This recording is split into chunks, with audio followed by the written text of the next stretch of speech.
Hey, I'm Todd. Thanks for choosing to watch my video, and if you would subscribe it, like it, all that stuff, that'd be great. Otherwise, enjoy the video, and I hope it gives you the information you need and is helpful to you. Take care. 1996 Dodge Dakota front shock absorber replacement. Kind of beat up here. I think there's probably 13mm bolts here.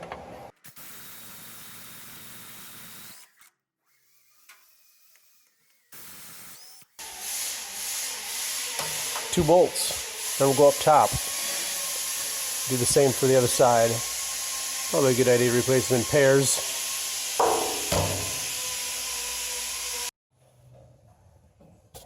Right down here is the top of the shock absorber using a 14mm socket on the nut. So they do make a special socket set up for the tops of shocks. Probably look it up on Amazon or somewhere. I don't have it handy right now, so I'm just going to use my gun and zip that nut off, hopefully. Otherwise, you can also use locking pliers of some type and lock it on there, and then turn the nut with a wrench. So this was in the way. You can just pull this off.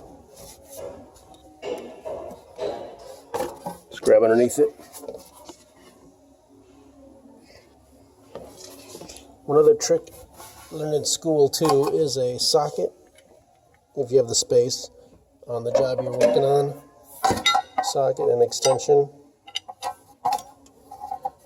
That dipstick. And then they just tell you to rock it back and forth. There's too much free play here, but you can actually bend. Sorry.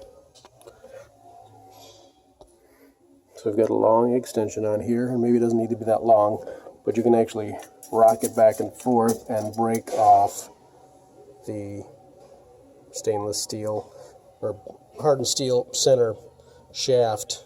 So it'll just break off, and then you can just drop the shock out there since you're replacing it. So that is one way I learned in school long ago, to remove them if you have access and if you have the space. It's pretty quick then. 6 or 7 firm rocks back and forth, they'll snap off often.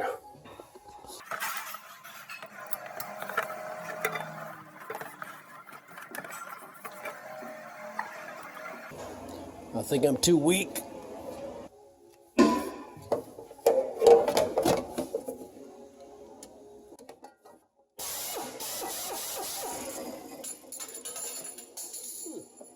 Alright, so doing the shocks, first you want to get this nut off down here, maybe spray some lubricant on it.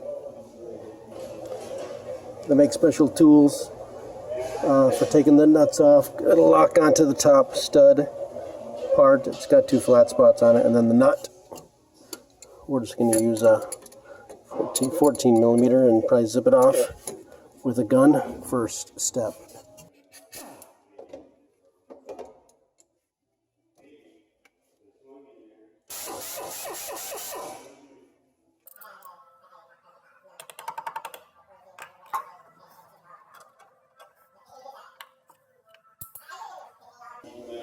We can go below and take off the 2 bolts, holding the bottom in place.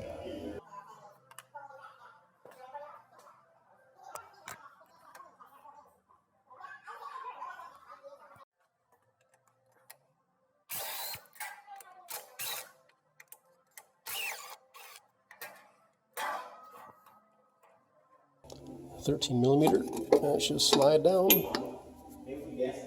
There's going to be a rubber piece here. We got metal, and there'll be some rubber on the bottom. I think we're going to need to go up there and pull out the rubber.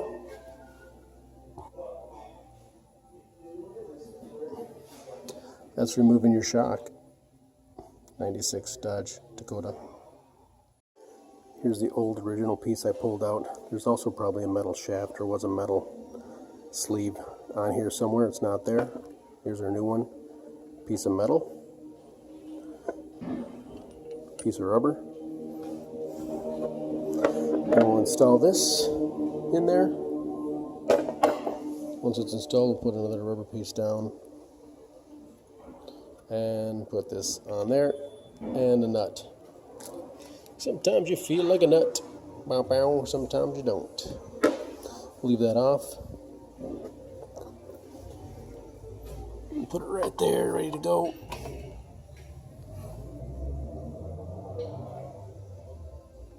Nothing but an open hole, so we'll go underneath and shove it up through, and then put that on there and put a nut on it and tighten it down. Easy peasy.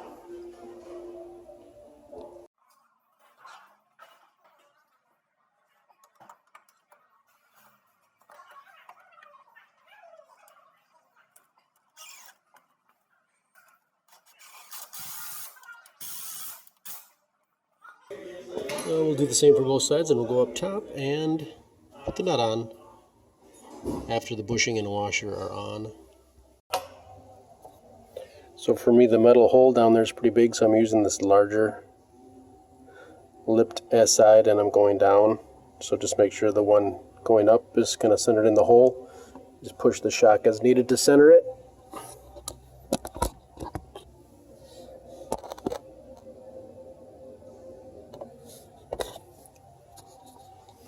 Looks good to me, so we'll drop this on there. Big washer.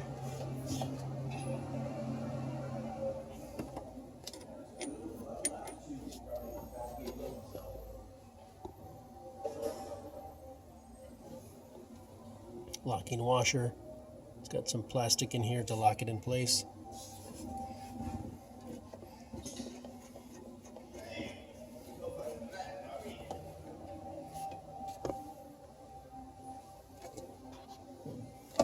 And we're going to zip that down with our gun. As a general rule for shocks, I believe they want the rubber to be maybe flush with the outside edge of the metal. Don't want it squished way out, so flush or a little bit further out from the metal. I think is a general rule of thumb for shock rubber bushing compression. Alright, so if you're torquing things, then the lower shock absorber mounting bolts for 1996 are 17 foot-pounds, for 1997, 21 foot-pounds. And the upper shock absorber mounting nut in 1996 is 30 foot-pounds, and 1997 is 19 foot-pounds. So let's see if we can get that torqued down.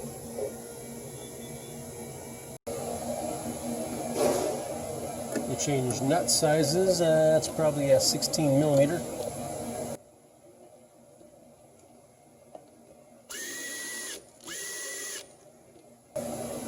So yep, everything's just spinning. So you really need that special tool to lock everything in place, or get a needle nose right on the tip here, locking pliers of some kind, and hold it while you can turn this nut. Here's a tool. Not sure if it's going to work though.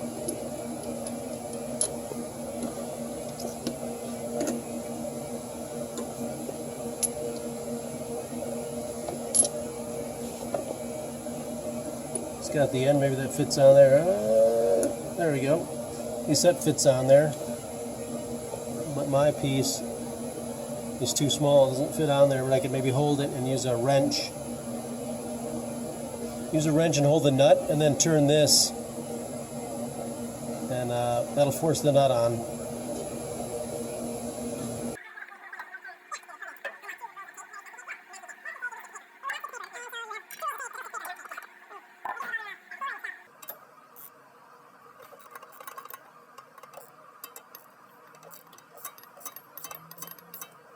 So I'm turning the center shaft counterclockwise. That's actually going to force the nut on.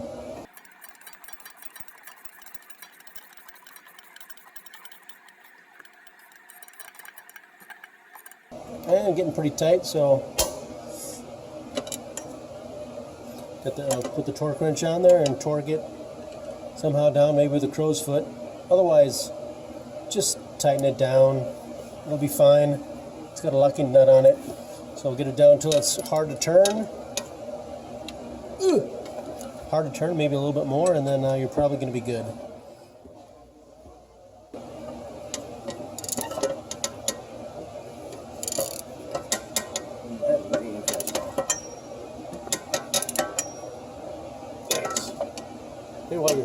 just reach up here and grab this and hold it maybe. Alright, to be honest, I've never actually torqued one before, so we went pretty far. It was in the high 20s. We stopped. We feel good about the squish of the rubber and whatnot, so we're going to leave that there. We'll go for a test drive and make sure there's no noises, of course. But I think I saw about 25 on my torque wrench, so I'm pretty happy with that. That's darn close. It's not going to come off with the lock nut, so tighten it down. If you're putting your finger down there, you can kind of feel the rubber just underneath the edge there, so I feel good about that. That's replacing your shocks on your 96, probably 97 Dodge Dakota. I think there was a flap there. It's been ripped off right in this area, so there might be a flap you can pull back to expose the nut and top of the shock absorber.